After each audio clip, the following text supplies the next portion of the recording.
سیٹی کے ذریعے پھر تو جال بچھا دیتا ہے، سب کو مصیبت کے جال میں پھانس دیتا ہے۔ جب وقت صبح نور نمودار ہوتا ہے اور آسمان کا سنہری گدھ اڑنے لگتا ہے، صبح کو پیدا کرنے والے اسرافیل کی طرح ان جگہوں سے سب کو صورت میں لاتا ہے، منتشر روحوں کو جسم میں لے آتا ہے، ہر جسم کو پھر باردار کر دیتا ہے، روح کے گھوڑے کو زین سے ننگا کر دیتا ہے۔ نیند موت کی بہن ہے، اس کا مطلب یہی ہے، لیکن اس لیے کہ وہ دن میں واپس آئیں ان کے پیر میں لمبی رسی باندھ دیتا ہے تاکہ اس سبزہ زار سے دن میں واپس لے آئے اور چراگاہ سے اس کو بوجھ کے نیچے لاتا ہے۔ کاش اصحاب کہف کی طرح اس روح کو محفوظ کر دیتا جیسے کشتی نوح کی حفاظت کی، تاکہ بیداری اور ہوش کے اس طوفان سے چھوٹ جاتے یہ دن، یہ کان اور آنکھ۔ اے مخاطب، بہت سے اصحاب کہف دنیا کے اندر تیرے پہلو میں، تیرے آمنے سامنے آج بھی موجود ہیں۔ یار اور غار دونوں ان کے ہم ساز ہیں، لیکن تیری آنکھ اور کان پر تو پردہ ہے، کیا فائدہ۔ یہ تھے آج کی ایپیسوڈ میں شامل اشعار۔ آئیے اب چلتے ہیں اشعار کی تشریح کی طرف۔ گزشتہ ایپیسوڈ میں بات ہوئی نیند کے بارے میں۔ صوفی ہمیشہ سے کہتے آئے ہیں کہ نیند انلائٹنمنٹ کا دوسرا نام ہے۔ اس پس منظر کو سامنے رکھیں تو اس دنیا میں موجود ہر انسان روزانہ ہی انلائٹنمنٹ کو چھو کر آتا ہے، وہ حالت کہ جب وہ نہ نام ہوتا ہے، نہ جسم، نہ ذہن۔ روحانی بیداری کو سمجھیں کہ یہ اپنی بنیادی نیچر میں ہے کیا، خود کو بغیر لیبلز کے، بغیر مائنڈ کے تجربہ کرنا۔ نیند میں آپ یہی تجربہ کرتے ہیں، اس لیے نیند تازہ دم کر دیتی ہے۔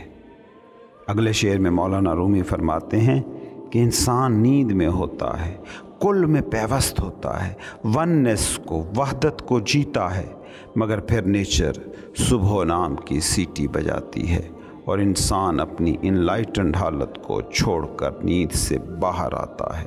فارمز اور حیاتوں کی دنیا ایک بار پھر بیدار ہو جاتی ہے، لیبلوں اور ناموں کی دنیا ایک بار پھر ایکٹیو ہو جاتی ہے۔ تم نے کبھی سوچا کہ نیند میں تم ہر مسئلے سے آزاد ہوتے ہو؟ کیوں؟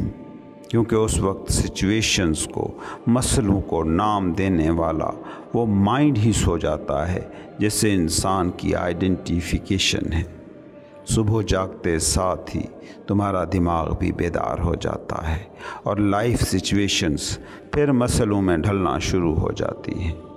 اگلے شعر میں مولانا رومی آسمان کو سنہری گدھ کہتے ہیں کہ جو ہی سورج نکلتا ہے اور روحیں آسودہ تاریکی سے واپس روشنی میں آتی ہیں۔ اس میں جو سنہری گدھ کا استعارہ استعمال ہوا ہے وہ بہت ہی خوبصورت ہے۔ تم گدھ کے بارے میں سوچو، گدھ مردار کھاتا ہے، وہ سارے کا سارا مردہ پر پلتا ہے۔ صبح جاگنے کے بعد تم ہستی سے انا کے میدان میں اترتے ہو، اور انا کیا ہے؟ تمہارے بارے میں تصور، ذہن کی نیچر کو غور سے دیکھنا، یہ سارے کا سارا مردہ ماضی سے بنا ہوا ہے۔ ذہن نئے پن کو، زندگی کی نیونیس کو دیکھ سکتا ہے، نہ جی سکتا ہے، کیونکہ یہی اس کے کام کرنے کا طریقہ ہے۔ تم نے کبھی غور کیا کہ جب تم کسی درخت کو دیکھتے ہو اور اسے درخت نام دیتے ہو تو یہ وہ درخت نہیں ہوتا کہ جو اس وقت سامنے موجود ہے، بلکہ تم نے ذہن میں درخت کا ایک تصور رکھا ہوا ہے، اس کے لیے ایک لیبل مختص کر رکھا ہے۔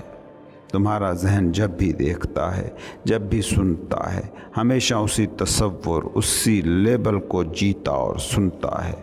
وہ لیبل، وہ تصور جو کبھی تم نے ماضی میں اپنے ذہن میں سٹور کیا تھا۔ ہر کتا مختلف ہوتا ہے، مگر تم ہر کتے کو کتے کے طور پر شناخت کرتے ہو، کیونکہ تم اسے مائنڈ سے پرسیو کر رہے ہو۔ اسی مائنڈ کی تراشیدہ انا ہے کہ جو دن میں جاگتے ہوئے تمہاری انچارج ہو جاتی ہے۔